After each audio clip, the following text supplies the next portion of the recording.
Hello and welcome to another episode of the Molten Truth. We thank you for joining us here today. We would remind you that if you have been watching any of our episodes and if you enjoyed them, please hit that like button, share it, tell others about it. We are trying to grow and we're trying to help our guests grow, their audience. So anything you do in the way of sharing our broadcast is greatly appreciated. So, we are here today with a much anticipated guest. We actually had tried to record this a month or two ago and technical difficulties, so Eric got pushed back on our calendar, but today we finally get to have him. Yay! Eric, thank you so much for joining us. A pleasure to be here, Zoe. Yeah. So, I guess let's kind of get some housekeeping things kind of squared away. So, I'm assuming you must have a website, yes? I do, yes. What's your website? www.recoveryartscounseling.com, and that's counseling with two L's since I'm up here in Canada. Okay. Is that how they spell that in Canada with the two L's, or is that just what was available for That website addresses? It was available, and I didn't check to see if the one with only one L. Yeah, that's how they do spell counseling up here in Canada. Yes. It's always fascinating to me. Different countries, you can have the same language, but there are those variations. It's the funniest thing. When I was living in New Zealand, they spelled like a tire Tyre for like a car tire, and I was like, "Whoa, that is totally different." Yeah, the only other time I've seen that has been like in my Bible reading. There's a city Tyre in Sidon, and that's the only other time I've ever seen Yes. that spelling. That's interesting. I had forgotten that you and I had both been into New Zealand. Back when we talked way back when, but I'd forgotten that we also had that as far as common ground. But did you live there in New Zealand, or were you just there visiting? Yeah, we were living there for around 15 months. Good chunk of Yeah. time. Yes. Now, Yeah, a bit of a span. what took you to New Zealand?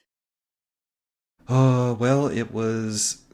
So I was working at an inpatient treatment facility in lovely Mississippi, and I was speaking through, I think it was a chat system with one of my friends who I had become acquainted with in New Zealand, and there was a spiritual emergency that he was experiencing, and he asked me, "Hey, would you like to come and help me out with this particular thing that I'm experiencing?" I was like, "Yeah, sure." So my wife and I, just newly married for about 10 months, we left my job, left furniture, left two cars, left the rental house that we were living in a place called Farmington, and we went to New Zealand.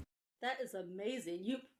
First of all, kudos on being a great friend. I don't think I know would do that, and I have a lot of friends that I consider pretty great, but I don't know if they would drop everything and go to another country to be with me. They might come for a visit, but I think they'd be Right? like, "We'll support you via Zoom, or we'll come stay with you Yes. for a few weeks. We're happy to visit you in this other country." But I don't think they would actually upend their lives and move. So serious points on the friendship. Thank you, Zoe. If he was from like Alabama, it might have been similar to what you're saying. Like, hey, I'll come visit you and then wish you all the best, praying for you, that kind of thing. So, yes, it was a grand adventure for my wife and I. I believe it. Well, New Zealand's so amazing. I when my family went, and this was several years ago, back when life was just a tad bit more stable. But it was right after COVID, like at the tail end of COVID. And usually my family, like this time of year, my family's out on the Caribbean. They're out on a cruise as I speak with you here, because this is typically the time of year when we say, yeah, the weather's bad in the States and let's get out of Dodge. And so that particular year, because New Zealand had closed its doors to visitors during the COVID to protect itself, they were trying to now win back some tourism. And for the price of what it took us to go on a cruise in the Caribbean, we got to go fly from California, have a long, like a 3 day layover in Tahiti, in Papeete, and then connecting flight to New Zealand. So we said, well, if we're going to do that and we're going to travel that far, we're going to make it worth our while. We're going to stay for 3 weeks. We're going to do, a week on the South Island, a week on the North Island, and then we're going to, tag on 2 extra days to our 3-day free layover in Papeete, and we're going to really enjoy this trip. Little did we know there'd be those awful typhoon hurricanes that would slightly alter our plans. We spent a lot more time on the South Island and no time at all on the North Island, except for the airport there in Auckland that had been flooded twice.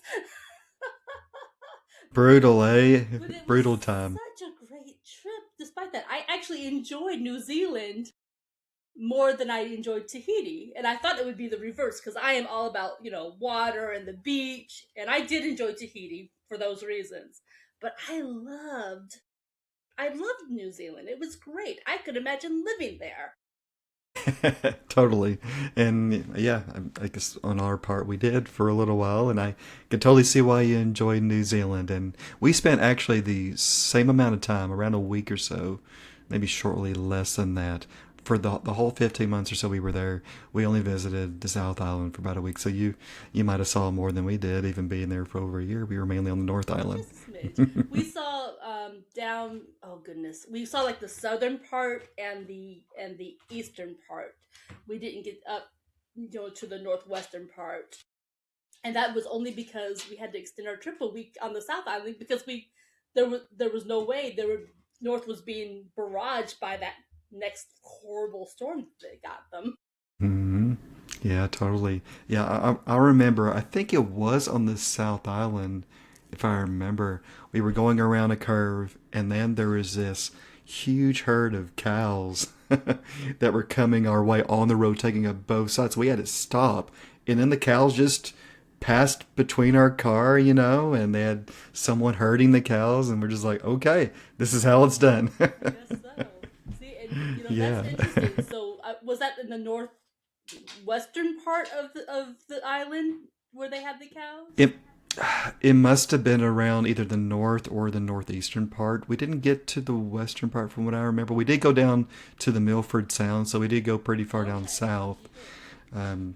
It's just I'm trying to remember, trying to gauge where we were at. It's hard to exactly remember. Well, yeah, it's been long enough that I'm blanking out on names except for like Dunedin, and I think we might also have gone to Milford Sound. That was like the very first day we arrived. No sooner did we arrive, and the very next morning at the crack of dawn, we went on this long bus ride out to the Milford Sound. But It's, yeah, wow. But it's interesting because here in the states, cows normal, they're everywhere. You know, a little less common when I lived in Ecuador. They were less common. You'd see one or two cows. Outside of Quito. But when I was on the South Island, mainly I saw sheep. But what really surprised me was kind of like domesticated deer. Like they raise deer the way that we raise cattle in the states, and that was like what? But venison, the whole extension into England, it makes sense. But I was like, yep. you can domesticate deer. You can get deer to actually stay in a boundary. Yep. So cool, eh? It really. I love traveling, the culture differences, and I'm. I don't know if I'm qualified as a foodie. I like to think that I do, but the different tastes that go with staying in that different country, especially someone like New Zealand. I had some of the best food there. I love the food there too. And there's something called kumara that is like a sweet potato there, and I've never seen it. They must not export it, or they don't export it a lot. And it's such a lovely taste that's like it's got a different taste than like sweet potato, and it's just so good, you know. I guess I didn't get to experience Yeah. that, or if I did, I didn't recognize it. But boy, that sounds good. Oh yeah. Oh yes. So as much I could talk all day just about the food and the travel and stuff, but one of the reasons that we're here, of course, is to talk about your book. So let's talk a little bit about you've got two books out. One of them is on Amazon. One of them is more broadly distributed, I think you said. Yeah, they're both on Amazon. The first book that I published is on like Apple iBooks and other types of publishing platforms. The second one's just on the Amazon for ebook and print. And so, what are your books about? I'm trying to remember one of the titles, and the only word that's sticking in my head is dirt. But I believe that's Hey, the title. that's like, hey, you know what? A plus, that's 10% of it, so that's all good. Yeah, so the second book that I released, Buried Alive, Four Ways to Free Yourself from the Dirt. That's it. There's the D, there's the dirt. That's the most, yeah, that's the most recent one. And it's kind of like a self help and true story interwoven together. So something happened to one of my family members where they did get buried alive. Thankfully, they I'm survived. glad to hear that. And yes, if it wasn't for two of the friends being present at this incident, would have happened a lot differently. And so I bring in the actual documentary interviews I did with all three of them back in 2005. I had to transcribe that word for word, which was a process because it was all like I didn't use any AI, just like listen and then typed out what was said. You know, I had to go back, listen, type it out, listen, type it out. And I those are broken up into chapters with those parts that were interviewed. And then I bring in four different self help concepts as well that apply to what happened that fateful day back in 2000. Now, Yeah. you've had some education that qualified you to not just record this, but also add um, information that would be useful to people who are reading this book. Tell us a little bit about that education. Yeah, so I got a master's in clinical mental health counseling. So I bring in my experience and my education and just, working with folks one on one or with couples. And I just bring in these different concepts that I've been able to cultivate myself, but also see that these are important when it comes to our psychological, emotional health and bring those into the book. Absolutely. Now, one of the things that you and I had talked about back when we had our first try at recording this was that you had spent some time, I think, interning at the FBI. And Yes. I'm assuming that was involved during your education time period, that maybe it was an opportunity to learn maybe about how to profile or how to interact. I would love to hear more about that. Yeah, yeah. So my first experience with interning with the Bureau was when I was a senior in my undergraduate, and I was able to actually go to a residential field office in Tennessee and be able to help out, assist there. And then my second opportunity, which I was actually originally an alternate for, I wasn't meant to go like originally unless couldn't go. Someone couldn't go. I had the opportunity. I had like 2 weeks to figure out where I was going to stay in Washington, D.C., and that was during my graduate degree. I was able to, for the summer of 2008, to be at the headquarters and work in the Office of International Operations in a particular unit there. Cool. I bet that was just an education in itself, just being in that environment and seeing the inner workings and how just what level of things that they have to deal with. I can't even imagine. I mean, we get what we get on TV, but I'm sure that's not maybe the truest possible picture of what they really do.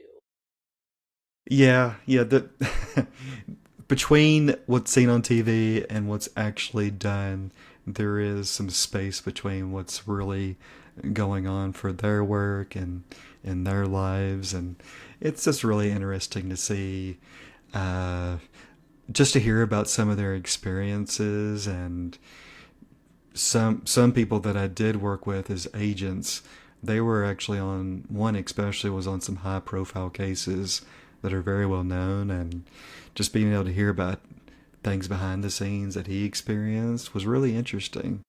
Yeah. And I'm not going to push because I would assume that there's like disclosures that you have to sign that, you know, obviously there's things you can't talk about, just like In a lot of our jobs, we have things that are just not for public consumption. So I won't press on Yep. it, but it just stood to reason that for those exact reasons, there's information out there that's not going to be for public consumption.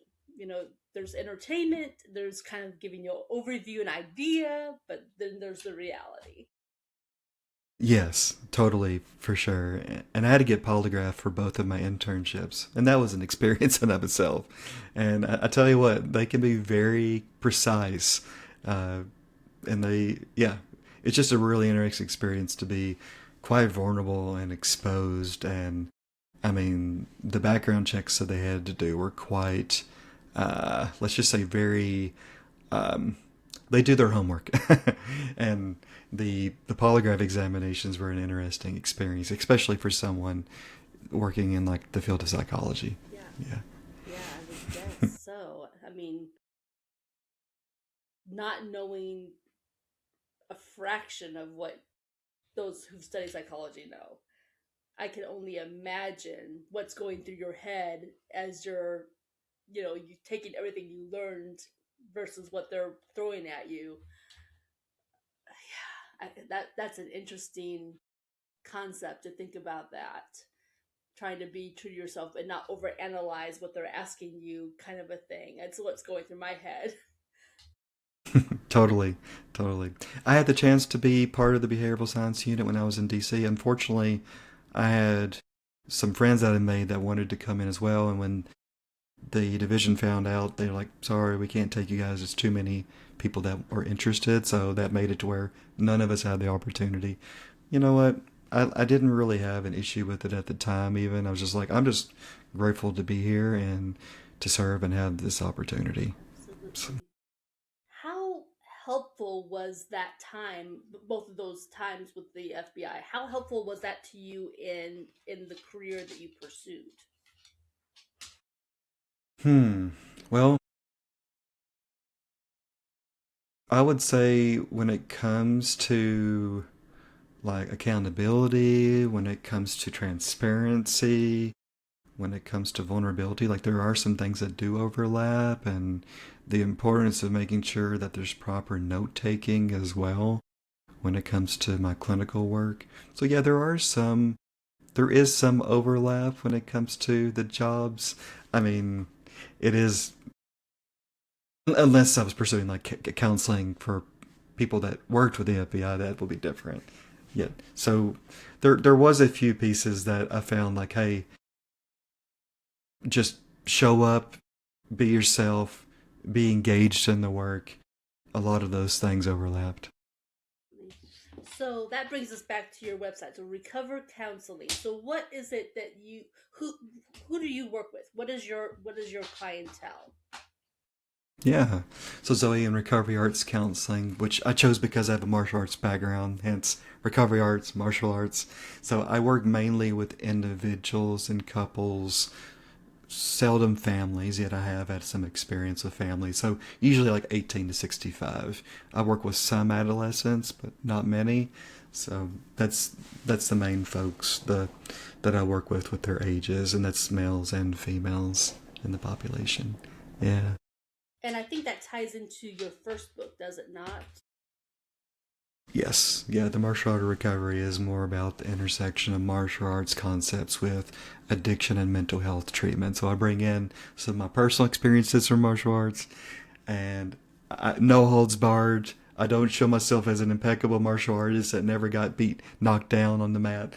So you're not Yet I bring in a Jackie lot of Chan? concepts. I'm not Jackie Chan or Jet Li or Chuck Norris, especially. None of those folks. uh, yeah, so I bring in some different American Kempo concepts and techniques and bring that over to anxiety, depression, trauma, and especially addiction work. Okay. Yeah. So that's very curious because I would not equate the study of martial arts with that type of therapy, with those type of issues. So what is the connection?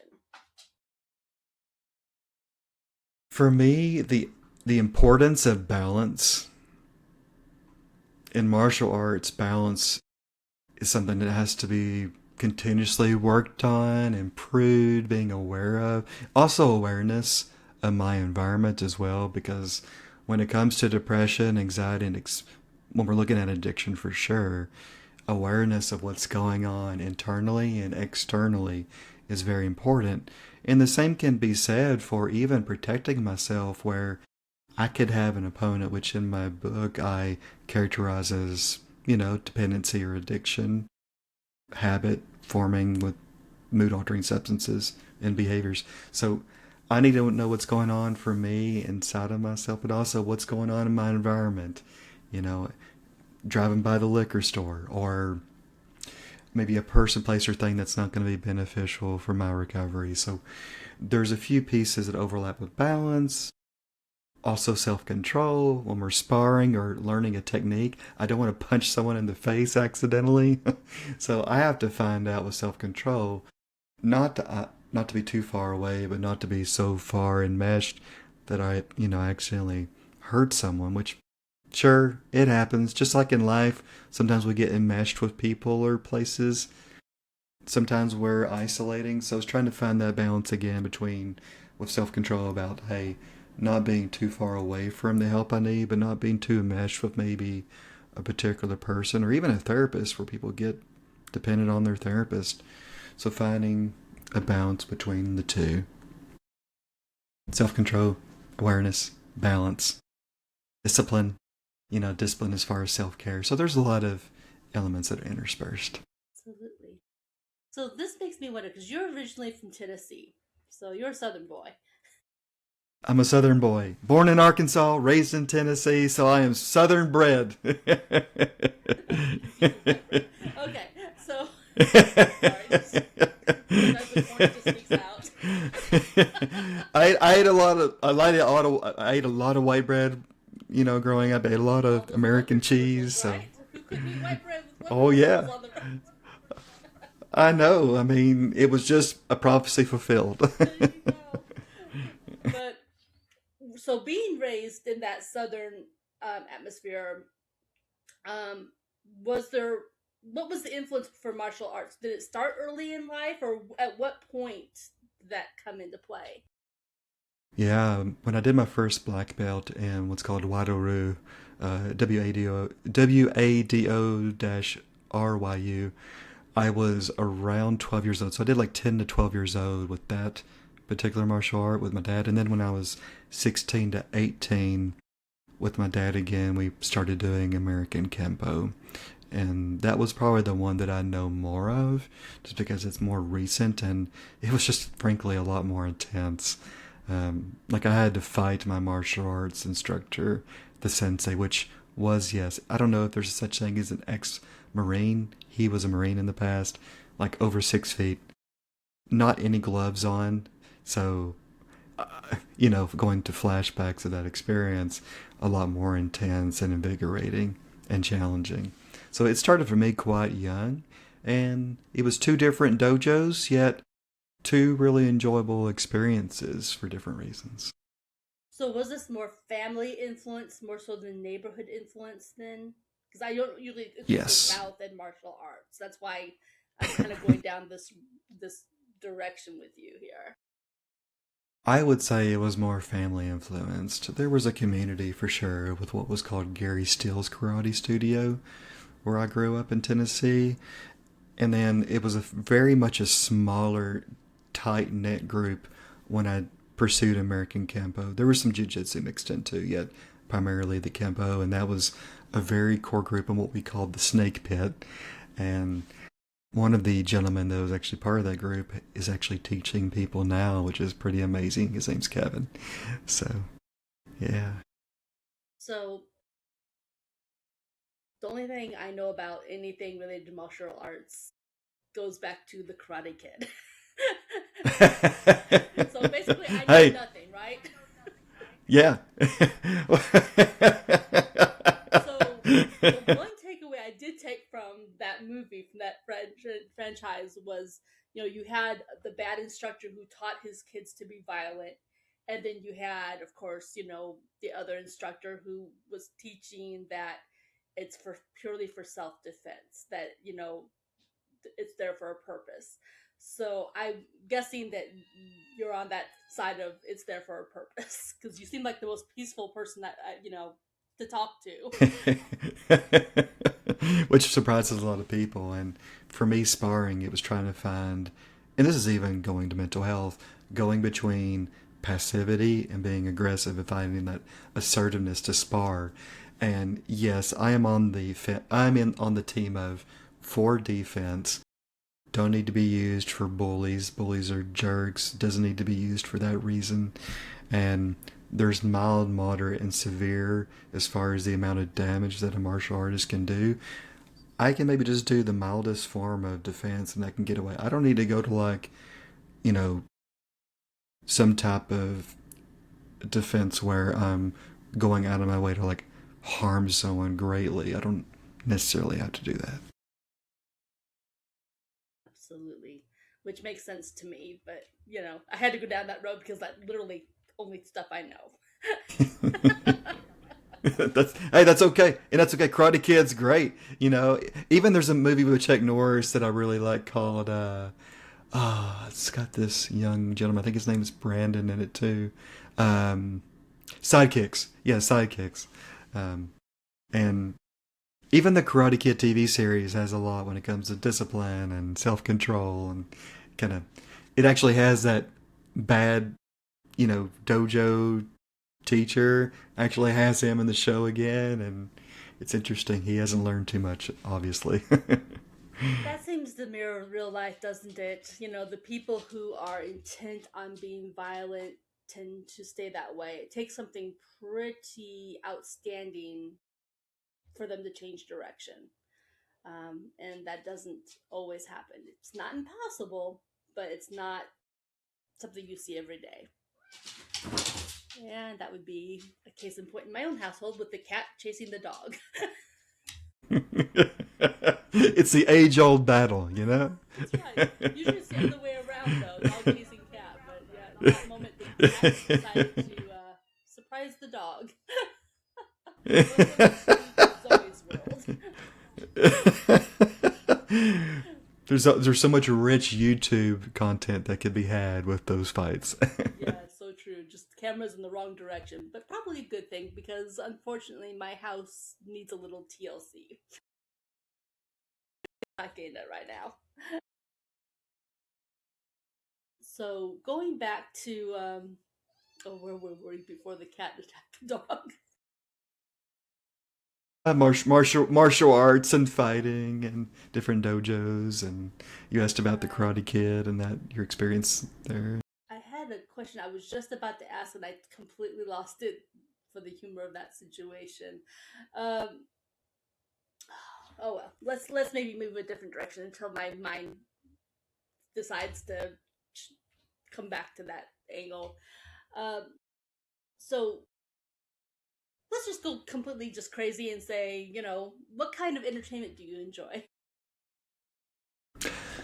I enjoy watching films. I used to play video games, not as much as now. I do enjoy going to concerts as well. If we're looking at it from our broad spectrum, even outside, indoors, I enjoy, well, concerts outside, yet I like to be out in nature and hiking and biking. Put together the odd puzzle, which some people think is excruciatingly painful and some think it's entertaining. I enjoy that. Well, it's not kind of a no-brainer, but I do enjoy writing. I used to enjoy writing screenplays a lot more. I haven't really picked that up in some time. It's been a slice for sure, but that was quite predominant in my past. So you But yeah, did some a creative few things. writing more so than the more serious writing that you've done as far as what you've published. Yeah, yeah, and some of those were like bios. Actually collaborated with a gentleman from New Zealand, interestingly enough, that's a documentary filmmaker in Mississippi, and he does documentary films, and we collaborated on a script that was really cool about this African American painter. And I've done some other collaborations with somebody, a zombie feature that won some awards. Uh, that was with a gentleman who's actually went on to actually have some films produced of his that he wrote. He lives up in Detroit area, and I've also collaborated with. Let's see, I think there was someone else. Yeah, I did collaborate with a producer on writing a screenplay for a welterweight boxing champion from South Africa. Nothing came of it, but it was really interesting to hear this gentleman's voice recordings of his life. Unfortunately, during the writing of the script, his dad was killed. He was actually shot. Unfortunately, I mean, I had to insert that into the script. Nothing came of it, and he's actually quite high profile, where he actually helped somebody come from another country that was being held in prison. So there was something that came up with a woman that he knew that he was actually helped advocate for to get out of this country and come back to the States. So anyway, that could probably be a film in and of itself with that experience. So anyway, I've had a few experiences with certain folks with collaboration, which I've enjoyed. That is wonderful. So, if you were going to write another book, do you think you would go more not additional nonfiction style that you've been writing so far, or do you think you would dust off the creative side and go with something nonfiction? I'm sorry, fictional. That's what I'm looking for. Fictional. It's an interesting question because I've got my third book. It's already written. It's soon to hopefully be edited, and it will not be fictional. But if I'm thinking about the one after that, my thinking is using a screenplay that I've written as a blueprint that was actually at one time in the production stage, close to actually being financed. The sad story is another film came in that was very similar, and all the producers just backed out, really abandoned the project, which was very sad, and I felt rejected and frustrated, and just Kind of yeah, it was just bittersweet. really hurtful that Yeah. it So yeah, it takes its steam up. Yeah. today we've got a treat. Usually my orange cat Orlando pops in to say hello to our audience. But this is Dawn, and who never shows up. This may be the first time she's actually shown up on an episode since we started. They are quite put out Hey with me Don. because I've been on the computer for most of the day. So she likes to get her afternoon kiss. That's what that head bump against my face was just now. She likes her afternoon little head bump kiss. But that's a rare thing that she showed up. So the audience who watches us knows to watch for Orlando or Dawn on most episodes. Anyway, Hey Don. yep, she's made her presence known and she's good. But she's the one who actually was chasing the dog a moment ago. She is sturdy as Ah, hell. So she's the pursuer. she's the pursuer. Yes, she just likes to jump out, but out of nowhere and go, "Ha, gotcha!" So she's quite the little troublemaker, is what she is. Um, so the screenplay, the one that people kind of the wind that got knocked out of your sails. What was it about? Hmm. Okay, you need to go. It was uh, it was about the Apostle Paul. Oh, Uh, okay. so that's all I'll say about it is um, about the Apostle Paul in prison in his later life, Yeah. which kind of gives away maybe a particular film that did come out in the last few years, um, which I went actually to see and support. So I wasn't like, oh, I'm not gonna watch that. I went and watched it, but Yeah. so it's I don't know I don't know if you've heard of The Chosen yet. It'd be more like his. I don't know. It depends on who you ask as far as what if it would be considered fiction. Like I guess it'd be considered historical fiction in a way. Yet Yes. Yeah. depends on if you believe in the Bible. Well, there's Bible in Yeah, it as I mean, there well. is parts the parts from the Bible, right? So it's I would say historical fiction. Yeah. You know, Yeah. with some at least to me anyway, some nonfiction elements based on the Book of Acts in the Bible. Yeah, So absolutely. there's So, yeah. I mean, his life, it's rich material to work from. I mean, he came from a very, let's see, the tribe of Benjamin, a very, I would say, well to do part. He definitely had, I mean, he sat at the feet of Gamaliel. I'm probably butchering that name, but basically, he was a lawyer. You got it. You Yeah. know, so I mean, that's Yeah. rich material before he, was on that road to Damascus. So even before you get to that Yes. point, before his life changed so dramatically to, the Apostle Paul. So yeah, Yeah. I think you've got a lot to work with his life. So I hope that you'll follow through I and, think so. do your book. And just you've got so much that you can take from his life that you could have a very original, different story easily. Yeah, I think so too. And I hope that it's able to come to fruition. I really got a good portion of it already written. I just need to flesh it out now.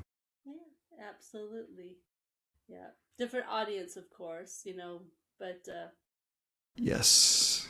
Yes. Yeah. Yeah, my third book's going to be more about my confessions of an experienced counselor, quite okay. exploitative. Oh, So not too, I mean there are some self-help elements, but it's more about experiences of mine, keeping confidentiality for some of the cases that I might bring up, changing things around for sure.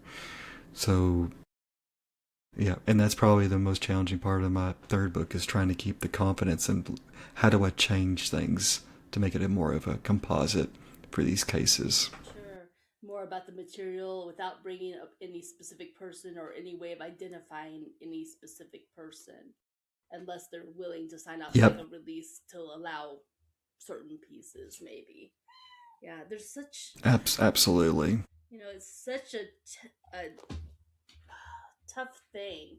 I think about doctors, any medical professional, what they write and how careful they have to be because of the HIPAA laws, just to protect people's information, while at the same time making known some important things for other professionals or for those of us who just hope to have good health and can learn what we can. It's such a fine line.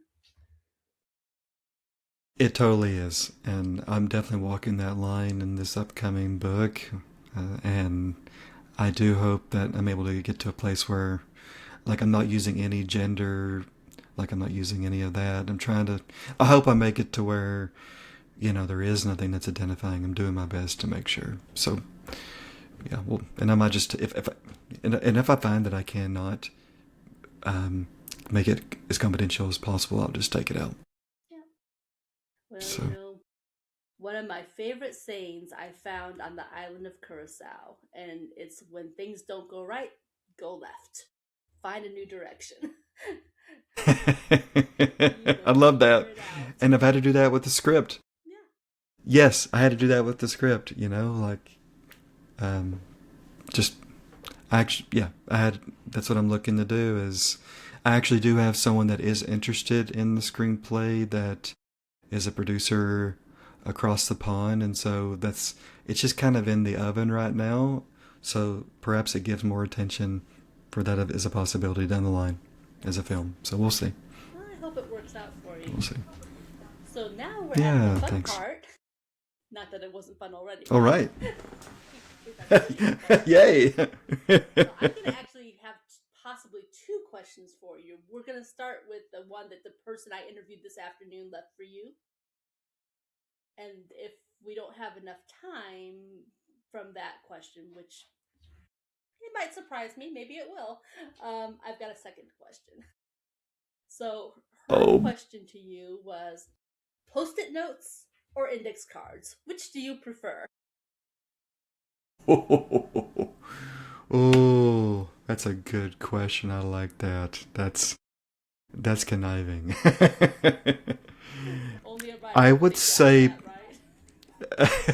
right? oh yeah, oh yeah.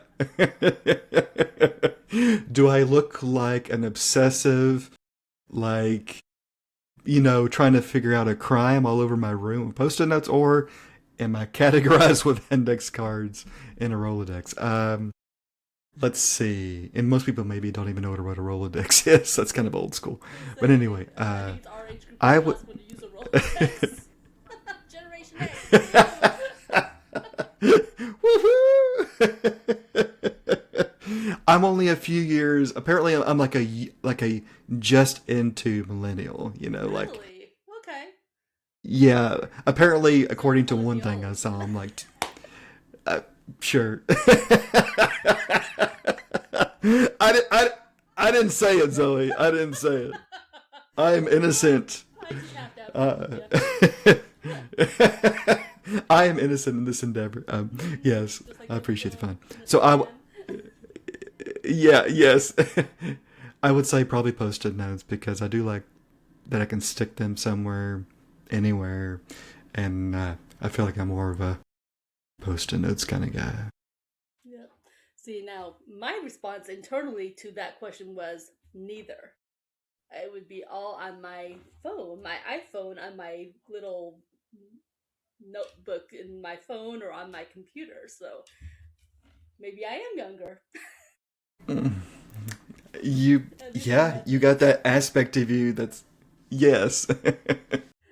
I think it's because I was raised as computer girl. I was right there by my dad's side, from early days on the computer right next to him because that was our thing. Complete computer nerd growing up. when Windows or Mac? Ooh, we did Windows. We were a Windows family, Windows 95 and all of that. And before that, the Tandy 1000, but it was always Windows. And we had these split screen things where you saw the words, but then down on the split side, we had the code. And so I would actually help him with some of his clients in the code underneath to get the words just right above, like the spacing and the like the bold and whatever, because it was that technical back then. So spent a whole summer vacation working with Oh. him on that project for one of his clients. Made some decent money that summer because we didn't have a Oh, I lot, so bet. we made our money.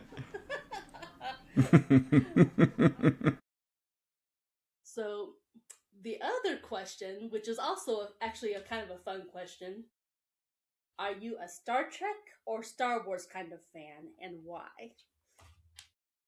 Star Wars. Okay. I would say the reason why would be I enjoy more adventure and the fantasy over like the logic and like philosophical and exploration. I enjoy both. Like, or I'm actually watching Star Trek Voyager right now for the first time, Wow. and yeah. So going back a ways for sure. Right? But I enjoy the Next Generation. I enjoy uh yeah, the movies. So I watched Discovery. I really enjoyed Strange New Worlds and that's come out. However, I've definitely been more of a Star Wars guy. I do enjoy like the fights with the lightsabers and just the mythical piece around the light side and the dark side and Right, exactly. just It's some almost really awesome. religiousy, right? It's almost like, spiritual, I guess would There be the is word. There's yeah, a spiritual element there is a compared spirit. to the science side of Star Trek because it's not as Yes, there's spiritual. definitely yes. It's definitely not as spiritual and yeah, I do enjoy that spiritual element and the most awesome villains like Darth Vader and Palpatine and Darth Maul and those peoples. They're definitely Yeah. memorable. They're more serious, though. They're the serious villains versus your Q, who is more just whimsical and troublemaker and, oh, it's all in good fun and really I'm helping you, even though I'm not helping you. He's kind of the equivalent of Big Brother to Big Brother. I'm not Oh. touching you. Basically, yes. And it's cool that they brought. Well, I don't want to give anything away, but anyway, uh, yeah, Q's. Yeah, Q's son. I can appreciate. I can appreciate him. Yes, yeah. Yeah. They chose well. They did that really well with bringing his son. And I only recently discovered there was, I guess, one of the Star Trek episodes where Patrick Stewart's son was also in the show. And I did not know that until recently. I stumbled Which one? across it. I don't even know. I just recently stumbled across that information. I'd have to Google and see if I can find it for you. But if you look up Patrick Stewart and Star Trek episode with Patrick Stewart's son included, I'm sure it pop up on a Google search. But that was surprising because I've always been a very big Star Trek fan, and I thought I was pretty up to speed. I know the characters' names as well as who the actor. That one snuck past me. So Yeah, I totally didn't know, so thanks for that. I'm going to definitely check that out now. yeah, absolutely. That's the thing. You know what? It's You possible know to what? do And both. Good. it is possible. And you know what? There's a third series which I did not watch growing up, and it's Stargate SG-1, Ah, and I thought that series was fantastic.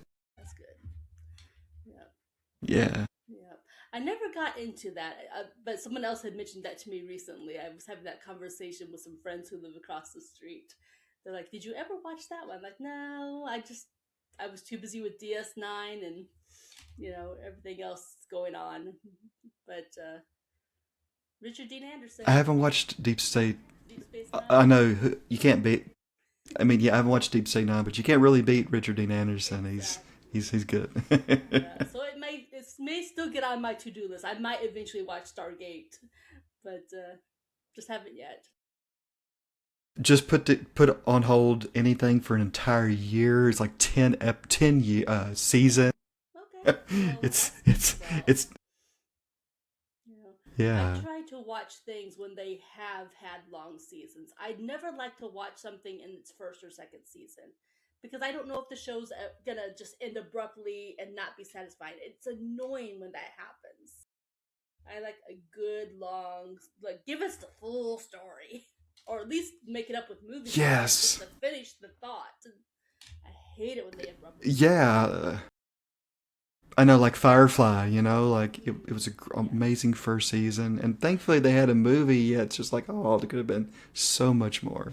yeah, exactly. They did that with the 2003 version of Roswell too. It stuck it out for about 3 years, Hmm. and there was so much they could have done if if it had been allowed to continue. And I really wish they had because I really enjoyed that series. The new one's okay, but I preferred that first one. I know, such a tearjerker. Yeah. Yeah, yeah. We could have fun talking sci-fi. You and I would go to town talking about sci-fi, and probably drive you Cheers about on that. crazy, right? Because my husband would just be like, "Oh, sci-fi, ugh." He'd put up with it for me because I enjoyed it. But You'd be not surprised. You'd be surprised. Yeah, yeah. she sounds like She enjoys sci-fi. Oh yeah, she's probably more of a Star Trek fan than I am. So yes. that's a good thing then. and, and and if you ever get to come up here, Zoe, to a place called Vulcan, which hey, Yeah, aptly named, right? But right. Vulcan, Alberta. Yeah, there's a Star Trek museum in a small town called Vulcan up here, and it's really cool to come and visit with all the memorabilia that they have. I will Yeah. have to keep that in mind. The last time I was aware of anything related to a Star Trek museum was when I lived in Portland, Oregon. They had one there, but Oh. that Oh. was probably 20 years ago. I have no idea if it's still there or not, but it was back then. It's been a slice since you've attended. There we go. I like that. Yeah. It's been a slice. Well, as we wrap things up, do you have anything you would specifically like to share with our audience before we close out our show? Well, as Jean-Luc Picard would say, engage, stay engaged. With whatever you're pursuing. Doesn't Even if it seems mundane, yet staying engaged with what you're doing in your life, and don't be afraid to be curious about different possibilities and what they may unfold. Yeah, I like that advice because curiosity really is the fuel that keeps us living, keeps us searching, and I think it's so important in a healthy life to be curious and let that curiosity move you to look at and read and try new things. So I definitely like that advice. So, all right. Children have something on us. That's so true. And it should be nurtured. Well, thank you so much, Eric, for joining us. Ladies and gentlemen, this was Eric Fisher. I don't know that we ever said his full name during our broadcast, but I did want to put that out there. So, Recovery Arts Counseling with two L's. Is it .co or is it .com? Because I know Canada can do things differently. .com. Okay, it is .com. Okay. So there we have it. So I hope you liked our episode. Please remember, like, share. But thank you for joining us today.